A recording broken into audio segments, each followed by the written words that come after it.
America was joking about this situation with President Biden back in 2020 when President Obama basically chose him. Liberals were saying for years that the biggest difference in the right-wing news media versus the left-wing news media was over his coverage of Joe Biden's age. For conservatives, it was obvious that he was senile. I know we're not supposed to use the word senile. That immediately marks you as a bad person. We're supposed to talk about his decline in mental acuity. Well, senile just kind of cuts to the chase a lot more quickly. But this was the biggest difference between right-wing and conventional news media for the past 5 years. And the conservatives were right, and the liberals were clearly wrong.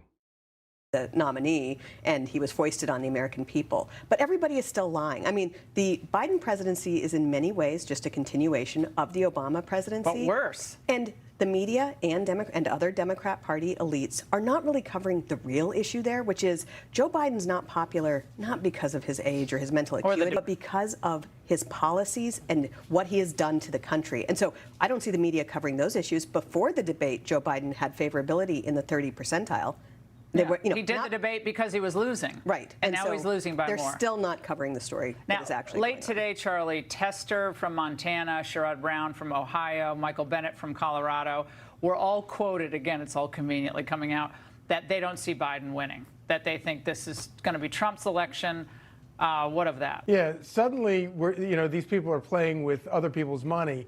You know, when John Tester looks around and sees this polling and sees what it's going to do to him, it's one thing for the president to lose the White House, but you're talking about the Senate, Democrats losing the Senate. You're talking about them losing enough seats in the House to give a huge majority to Republicans, so that when Donald Trump takes office, he has major strong majorities in both chambers. This could be absolutely devastating for Democrats, and nobody deserves more blame than Barack Obama. If Barack Obama had never dragged Joe Biden out of the dustbin of forgetting him forever and made.